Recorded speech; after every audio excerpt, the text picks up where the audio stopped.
Пришло время насладиться вам, мной, разговорами со мной, хрустом, а мне, соответственно, вами и моей банкой, которая уже перекочевала в наибольший размер, потому что на днях она была расфасована-то, я ее разложила на большие маленькие кусочки. Поняла, что из пакета есть неудобно, и все равно насыпала сюда.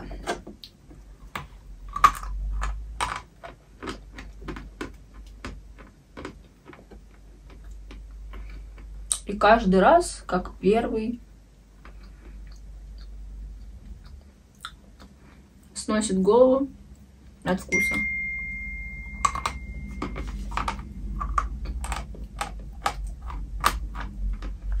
Так, беззвучный режим.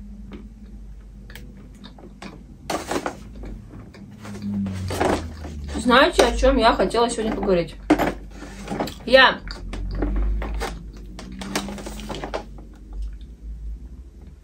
Это было великолепно. Так вот, я до этого уже упоминала,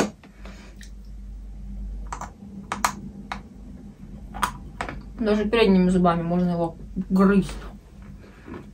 До этого я упоминала один такой нюанс по поводу политических высказываний. Но меня люди слышать, наверное, не хотят. А за последнее время у меня участились подобные агрессивные высказывания.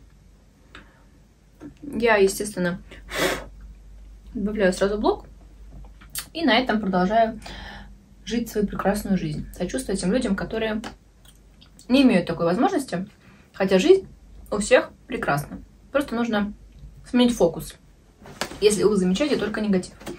Но не об этом сейчас. Так вот, в России близится День Победы. 9 мая.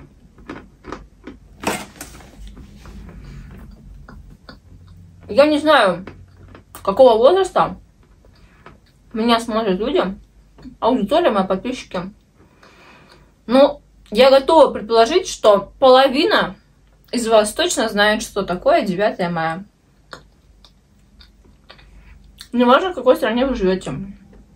Неважно, к какой религии вы себя относите. Неважно, какой цвет кожи у вас. Половина, а то и больше, надеюсь, что больше половины моей аудитории знают, что было больше 70 лет назад, да?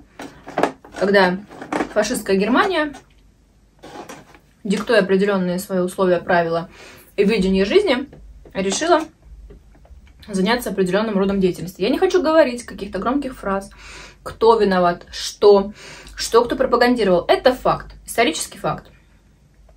А теперь перейдем к моему отношению к этой всей ситуации. Я застала свою прабабушку, которая прошла войну, Великую Отечественную в том числе, да. Она родилась в Первую мировую, гражданскую, как там правильно, надо уточнить этот факт, потому что она родилась в 1900 году. Она застала еще одну войну, будучи малышкой. А взрослая женщина застала Великую Отечественную, Вторую мировую, то бишь. Так вот.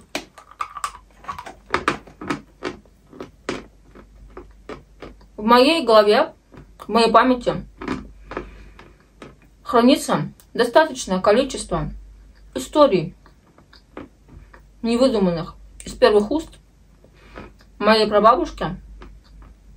И я знаю много ужасающих фактов, что было.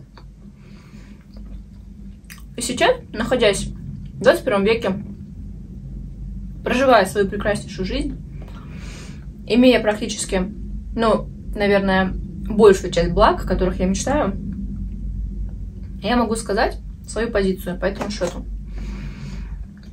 Моя бабушка, Мария Ивановна, Царство Небесное, она никогда не говорила: немцы такие, сякие, плохие, там, они фашисты, они негодяи. Она никогда этого не говорила. Несмотря на то, что фашистская Германия да, на тот момент, забрала у нее ее отца, который ушел воевать, ее братьев, ее мужа и кучу родственников. Но я никогда из ее уст не слышала о ненависти к этой нации. Я никогда не слышала о грязных оскорблениях. Никогда. Сейчас я вам объясню, почему.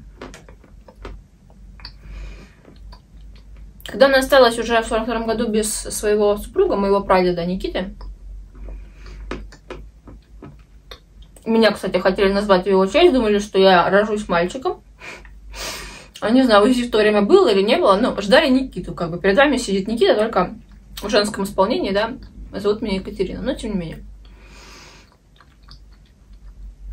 Она осталась с 4 детьми на руках, с маленькими. Ей было тяжело, ей помогали там соседи, родственники.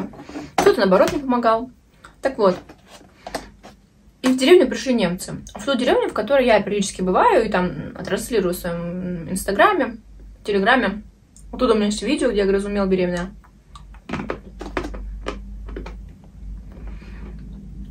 Пришли немцы,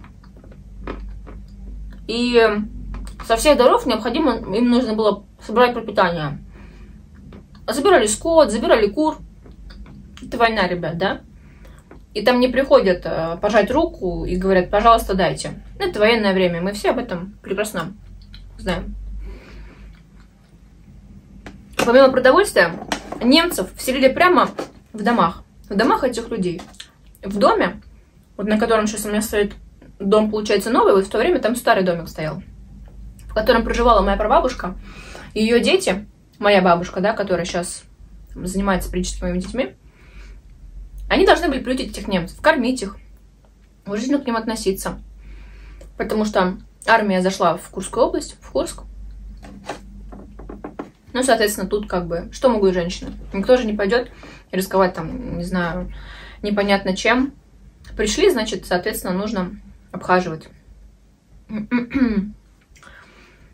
И получается, ее один из сыновей,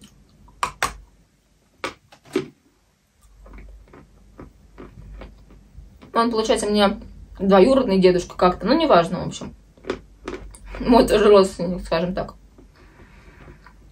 Общался с немцами, те, которые проживали у них в доме, с теми. Они хорошо уже научились говорить по-русски. Кто-то не очень, но тем не менее, знаете, жестикуляцию никто не отменял, и они прекрасно понимали. И один из немцев подозвал его и говорит, как тебя зовут, Киндер? Он говорит, меня зовут Толя, Анатолий. Он задает ему вопрос, Анатолий, а где же твой папа? И Анатолию, моему тогда двоюродному дедушке, будем называть его так, было около 2-3, не знаю, совсем маленький малышок лет. И он на ломаном таком, еще детском языке, говорит, что он пошел убивать немцев и погиб. Как думаете,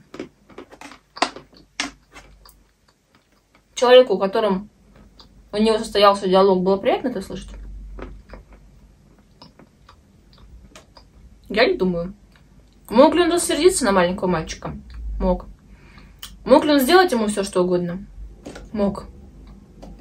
Но я не знаю, как зовут этого немца, естественно.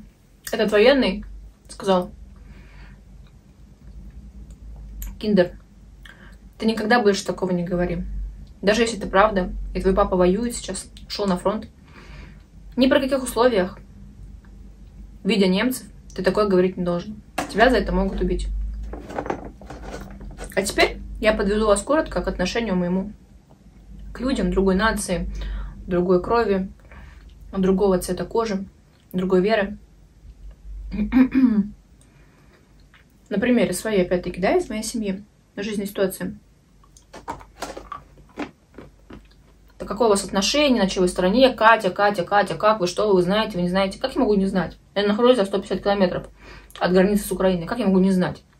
Во мне течет украинской крови больше, чем в ком-либо. В моих детях течет украинской крови ровно столько же, сколько русской и молдавской.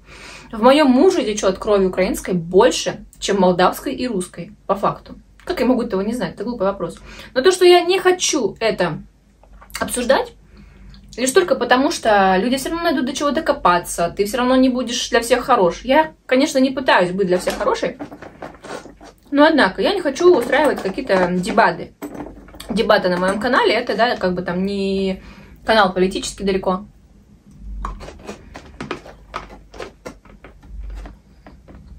Я хочу вам сказать одну такую вещь. Я никогда не буду плохо относиться ни к немцам, которые в свое время убили моего прадеда, ни к украинцам, ни к белорусам, не знаю, ни к индусам, ни к итальянской диаспоре какой-то, да, мафиози. Я не могу винить нынешнее поколение за грехи, во-первых, прошлых, минувших лет, которые совершали не они, где очень много вводных, где нельзя подойти сказать к человеку: если ты из Германии, твои предки убивали моих, я тебя ненавижу. Так нельзя говорить. Это неправильно. Я никогда так не скажу, я не учу этому своих детей. Поэтому какое у меня может быть отношение в связи с последними событиями к Украине, к тому, что там происходит? Грусть, печаль, разочарование, непонимание. Это единственное, что я могу сказать. Я не могу сказать, что я кого-то люблю, кого-то не люблю. Тем более желаю кому-то гибели, не дай бог, да, несчастья. Люди, которые приходят на мой канал, они считают нужным будет сказать мне свою фи, что я какая-то не такая. Если я живу в России, значит, там на меня 1000 проклятий. Это их право, это несчастные люди. Я счастливый человек, и я люблю абсолютно всех. Вчера мне задали вопрос: почему вас покупают мел со всей нашей планеты? Вы же рашистка. Вы же живете в России. Ну, человека я заблокировала, естественно. Так вот. Кроме того, как показать свою глупость и показать свое истинное отношение к происходящему, какой-то ненависти необоснованной, этот человек ровным счетом мне ничего не доказал, не показал и тем более не смог меня зацепить. То есть, грубо говоря, он только себе сделал тем хуже. Поэтому на будущее давайте с вами обусловимся так. Я вам рассказала эту историю сейчас не просто так.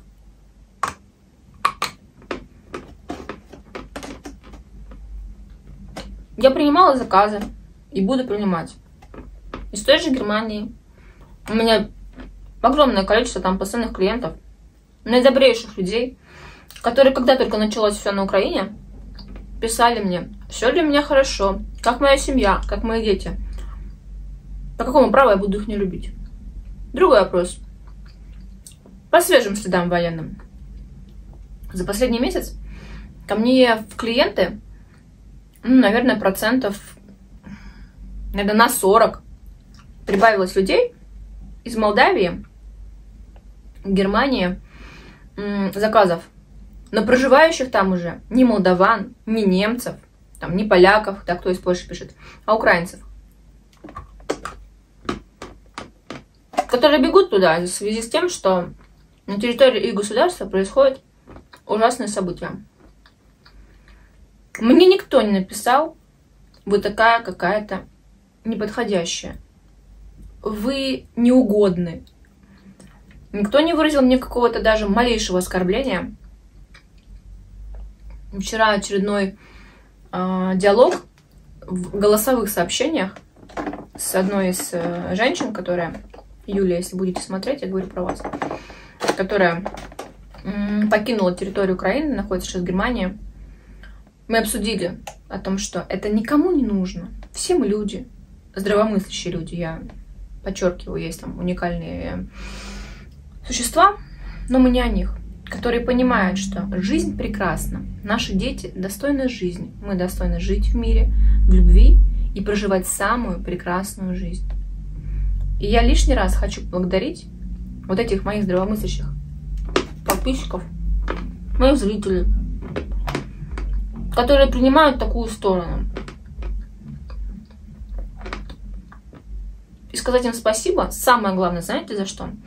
Только благодаря вот этим людям, я нашла себе силы с 24 числа, с февраля, когда все началось, двигаться дальше, работать, улыбаться, делать людей счастливыми, моих клиентов, которые мне писали. Я где-то молчала, игнорировала, не могла прийти в себя, не понимала, что мне делать, как мне жить. Мне было страшно, мне было обидно, мне было горько. У нас там друзья, у нас там родственники.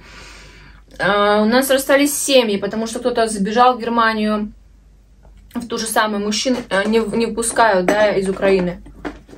Я не знала, моя жизнь разделилась на до и после. Но только благодаря тем, как раз-таки людям, здравомыслящим, в том числе и украинским людям, я смогла найти в себе силы и сказать, что какого черта ты делаешь? Плохо тебе сейчас, больно. Находи сейчас позитив в своих детях, в своей работе, да во всем, в чем угодно. Жизнь, она какая бы сейчас она ни была, вот такая смешанная, с наслоением разных чувств, по большей части ужасающих чувств, да, она продолжается. И если уж, поверьте мне, ночью вчера женщина писала какие-то прекраснейшие подбадривающие слова, которая покинула свой дом из-за войны, она говорит: я стараюсь мыслить позитивно. Мне будет стыдно начинать ныть, начинать жаловаться на что-то,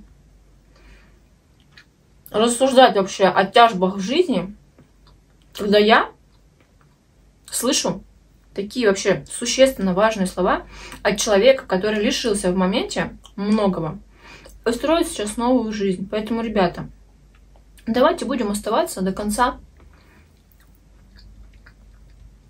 людьми умными, счастливыми, умеющими любить. Не только там, не знаю, детей своих, мужа, брата, свата. Любить людей. Только за таким подходом, за таким отношением к жизни, к миру, в жизни будет у нас и у вас все самое лучшее.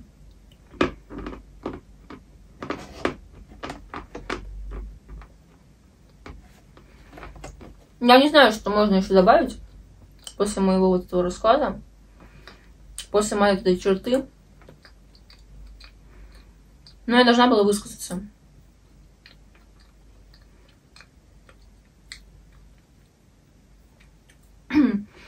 И, наверное, еще, что бы я хотела сказать. Мне очень хочется верить в то, что, ну, как с коронавирусом. Некоторые сходили с ума, я в том числе. Протирала пакеты спиртом, да, которые приходили с улицы в мой дом. И думала, что, ну вот она жизнь, она такая сложная, она такая жестокая. Как же быть? Я беременная, этот коронавирус, я могу там, не знаю, заболеть, мой ребенок может заразиться там в утробе и прочее, прочее. Я не знала, как же так, как жизнь дальше сложится, она разделилась на до и после. Вот я хочу сейчас, самое главное, пожелать людям по ту сторону экрана, ну и себе косвенно, конечно, чтобы мы скорее вошли в то состояние, когда вспоминали об этом прошедшем, да, времени. Это больно, это горько, это утраты ничто не заменит, люди теряют людей, родных, близких. Ничто не сможет это восполнить. Но хотелось бы вот сейчас, находясь опять-таки в моменте данного числа, 23 апреля, если мне не изменяет память, сказать уже об этом в прошедшем времени, чтобы это все поскорее закончилось. И еще раз повторю, это важно всем. Никто не хочет для себя такого плана испытаний. Не тем, кто находится там, не тем, кто находится здесь. Адекватным, опять-таки, людям, умеющим любить. Так что подумайте, если вы как-то где-то еще хотите попробовать меня зацепить меня просто, ну, нет шанса. Вы цепляете скорее себя, тыкаете эту рану, эту надрывающую рану, в себе ворошите, делая себе больно. Пытаюсь увидеть там во мне какие-то негативные качества, или там хорошие отношения, плохое к данной ситуации. Вы этого не увидите, потому что я именно то, что сейчас рассказала вам, ношу в своей душе. Я не имею ненависти. Я не хочу никого обвинять. Я просто хочу сказать, что все мы достойны наипрекраснейшей жизни. И пусть она у нас будет именно самая наипрекрасная.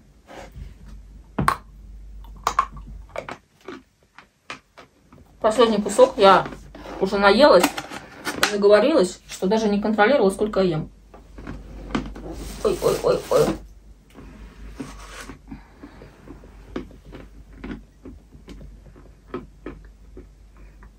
Это чай. Я буду запивать чаем.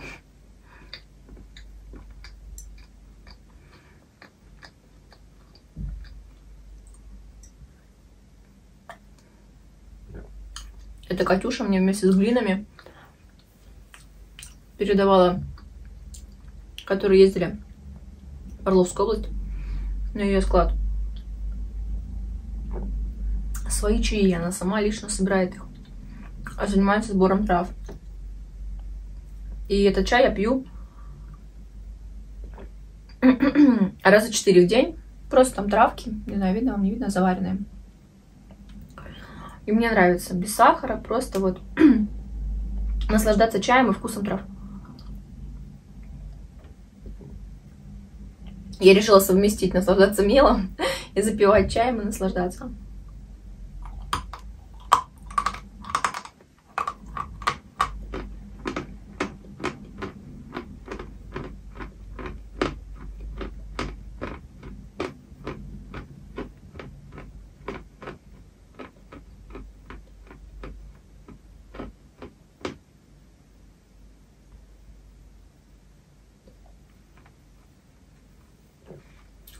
Наслаждалась шипением сейчас.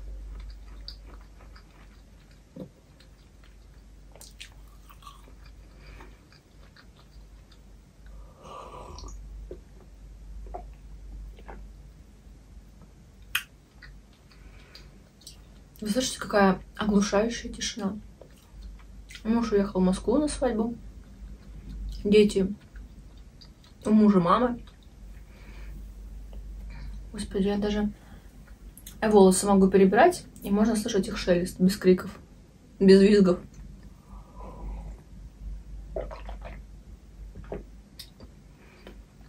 Со всем уважением к моей семье, к моим детям, я сегодня уже в Телеграме писала, мне как человеку творческому, а именно я себя отношу к творчеству, необходимо быть один на один со своими мыслями, своими взглядами, и уделять время себе, любимой. Спасибо, что у меня есть такая возможность. Вот даже в мелочах находить счастье. Я, наверное, не побоюсь, если скажу, что в мелочах я нахожу счастье. И по факту это доставляет мне колоссальное удовольствие в жизни. Поэтому научитесь тоже находить в мелочах счастье. И тогда это будет прекрасно. Я закончила.